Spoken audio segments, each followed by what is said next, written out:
आज जो है एक नया टॉपिक के बारे में जानने को मिलेगा, क्योंकि ये टॉपिक जो है बहुत ही जानना ज़रूरी है। सभी जितने भी हमारे व्यूअर्स हैं उन सबके लिए, क्योंकि आज के टाइम में अगर सबसे ज़्यादा कोई क्राइम हो रहा है तो है साइबर क्राइम। ये होता क्या है और इसके बारे में जानना क्यों आवश्यक है। हालांकि यहाँ पर लिखा है, आप देख सकते हैं कि इसका डेफिनेशन अगर करना होगा साइबर क्राइम क्या है तो आप उसको कर सकते हैं कि cyber crime refers to illegal activities carried out using computers, networks, or the internet to steal, damage और disrupt data and system। यानी कि साइबर क्राइम क्या होता है? साइबर क्राइम वह क्राइम होता है जो इलीगल जितने भी एक्टिविटीज होते हैं, जो कि मोबाइल के द्वारा, कंप्यूटर के द्वारा, नेटवर्क के द्वारा और इंटरनेट के उपयोग से की जाती है, उसको हम साइबर क्राइम कहते हैं।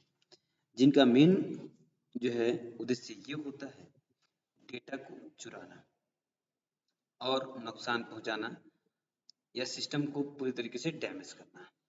ये होता है साइबर क्राइम का मेन एम। साइबर क्राइम कितने प्रकार के होते हैं ये भी जानना जरूरी है।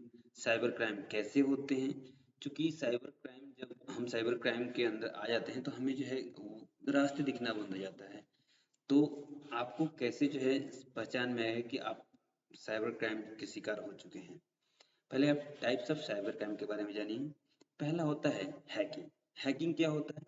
Unauthorised access to the computer system, यानी कि बिना अनुमति के किसी कंप्यूटर सिस्टम में आप जो है एंटर कर जाते हैं, उसको बोलते हैं हैकिंग। यानी कि आप किसी की अनुमति के बगैर आप उसके सिस्टम में घुस रहे हैं, ये होता है हैकिंग।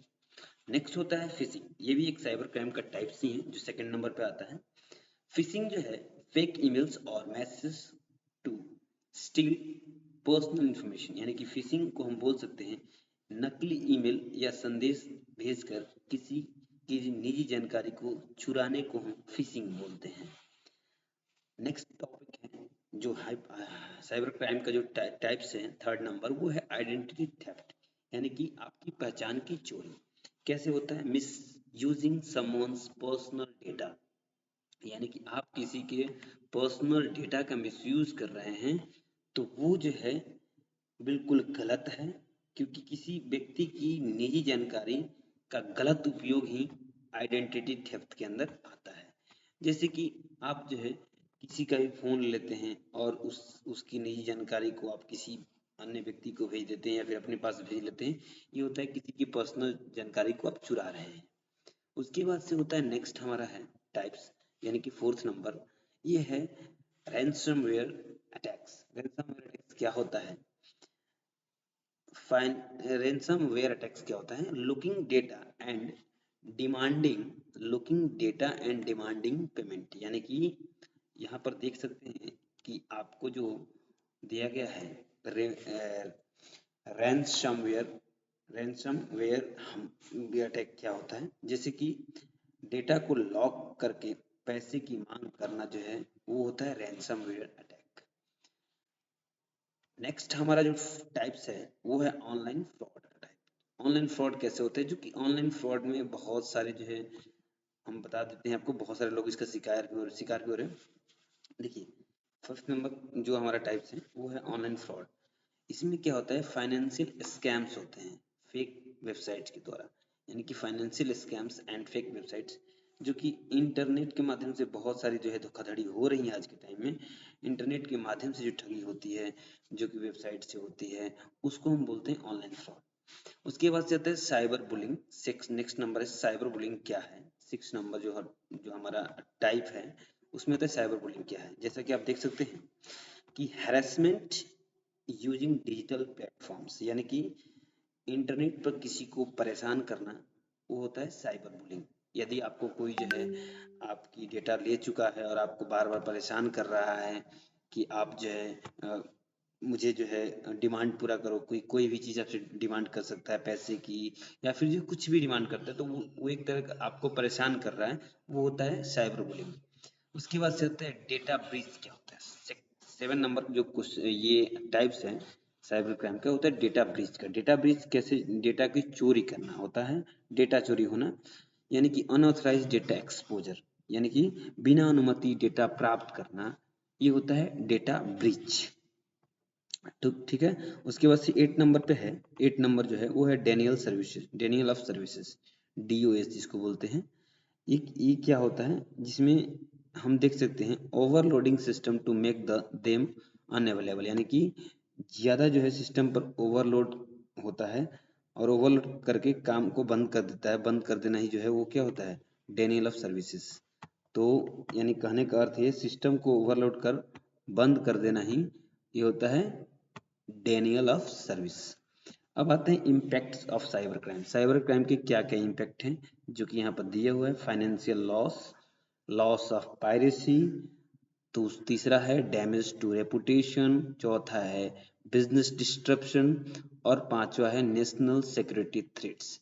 यानी कि अगर हम बात करें क्या क्या ऐसे आप साइबर क्राइम के जो है प्रभाव हैं, तो पहला होता है फाइनेंशियल लॉस यानी कि आर्थिक नुकसान, दूसरा है लॉस ऑफ पायरेसी यानी कि आपकी निजता का हनन होता है, और तीसरा है कि डैमेज ऑफ रेपुटेशन यानी कि प्रतिष्ठा का भी इसमें हानि होता है, और उसके बाद से है बिजनेस डिस्ट्रप्शन यानी व्यापार में बाधा आ सकती है आपकी। नेशनल सिक्योरिटी थ्रेट्स यानी कि राष्ट्रीय सुरक्षा को भी खतरा इससे। ये होता है आपको साइबर क्राइम के इम्पैक्ट। और आते हैं साइबर डिफेंस यानी कि हम बता सकते हैं इसको कि साइबर सुरक्षा या साइबर बचाव कैसे हम कर सकते हैं। डेफिनेशन कैसे करेंगे साइबर डिफेंस का। Cyber defence involves protecting system, networks and data from cyber attacks using tools, policies and practices। यानी कि साइबर सुरक्षा वह प्रक्रिया है जिसमें कंप्यूटर सिस्टम, नेटवर्क और डेटा को साइबर हमलों से सुरक्षित रखा जाता है, उसको हम लोग बोल सकते हैं साइबर डिफेंस। साइबर डिफेंस की टेक्निक्स क्या होती हैं। पहला होता है फायरवॉल। फायरवॉल यानी कि ब्लॉक अनऑथराइज्ड एक्सेस, यानी कि हम बोल सकते हैं कि जो भी अनऑथराइज्ड एक्सेस है उसको ब्लॉक कर देना, यानी कि आप उसको एक्सेस नहीं कर सकते हैं। उसके बाद से है दूसरा जो आपका डिफेंस टेक्निक है वो है कि एंटीवायरस और एंटी मालवेयर सॉफ्टवेयर, यानी detect and remove the threats. यानी कि अगर आप वायरस और मालवेयर से सुरक्षा रखते हैं अपने आप को, तो आपको एंटीवायरस का यूज करना चाहिए। उसके बाद से इंक्रिप्शन। इंक्रिप्शन क्या है, प्रोटेक्ट डेटा कॉन्फिडेंट कॉन्फिडेंसली, यानी कि प्रोटेक्ट डेटा, आपको डेटा को सुरक्षित करना है बहुत ही कॉन्फिडेंसली। उसके बाद से स्ट्रॉन्ग पासवर्ड बनाना है एंड मल्टी फैक्टर ऑथेंटिफिकेशन, यानी कि आपको ये करना है कि जो भी आपका पासवर्ड हो एकदम स्ट्रॉन्ग होना चाहिए, और हमेशा जो है ऐसा रखिए अपने आप को कि अपने ये यूजर को कि वो जो है आपसे ऑथेंटिफिकेशन मांगे। अगर कोई यूज कर रहा है तो उसे डबल ऑथेंटिफिकेशन मांगे कि आप हो कि नहीं, ये जांच करने के लिए।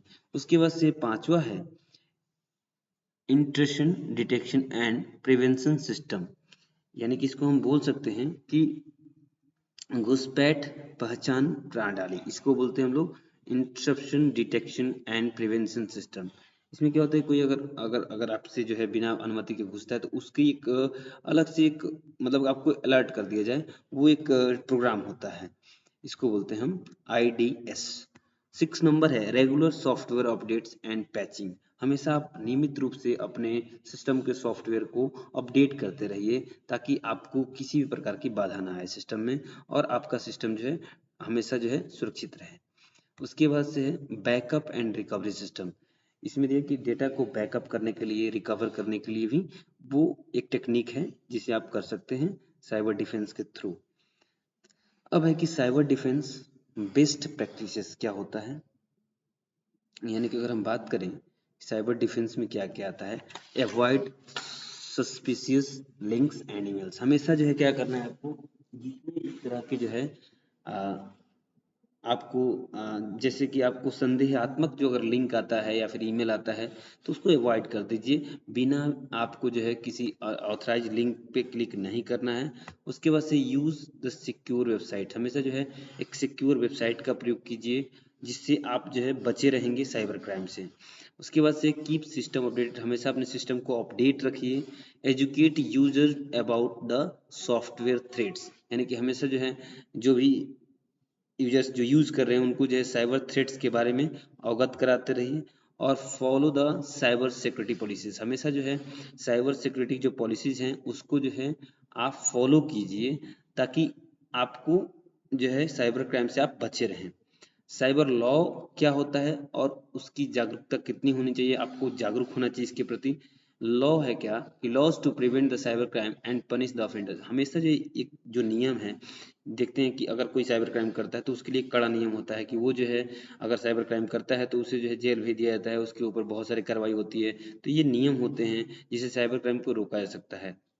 उसके बाद से promote the safe and ethical use of technology. हमेशा जो है एक सुरक्षित जो है सुरक्षित हम बोल सकते हैं कि एथिकल रूप से जो है आप यूज करिए टेक्नोलॉजी का, इसको जो है बढ़ावा देना चाहिए ताकि लोग जो है हमेशा इसके प्रति जागरूक रहें।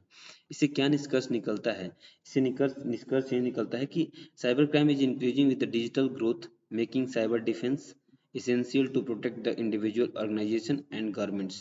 यानी कि डिजिटल युग में साइबर अपराध तेजी से बढ़ रहे हैं, इसलिए साइबर सुरक्षा बहुत ही आवश्यक है। अगर ये आपको वीडियो पसंद आई हो तो हमारे चैनल को लाइक करें यदि हमारे चैनल पर नए हैं, और अपने दोस्तों के साथ शेयर करें ताकि उन्हें भी ये नॉलेज हो सके साइबर क्राइम के बारे में, साइबर थ्रेट्स के बारे में।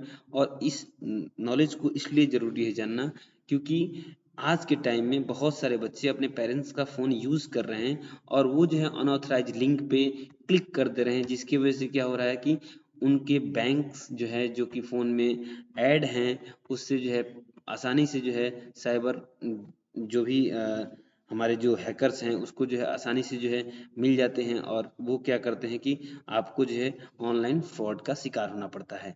तो बेहतर यही है कि आप जो है साइबर क्राइम के बारे में जानिए और साइबर क्राइम को जो है हमेशा लोगों को साइबर क्राइम के बारे में बताइए कि उससे जो है कैसे सुरक्षित रहें। ये बहुत ही जानना बहुत ही आवश्यक है। अगर आप जो है कोई भी इस तरह का जो है अगर अगर मतलब कि आपको लिंक आता है तो उस पर क्लिक नहीं करना है, क्योंकि इससे जो है आप ही को प्रॉब्लम हो सकती है। और हमेशा इससे आज के वीडियो में बस इतना ही। धन्यवाद।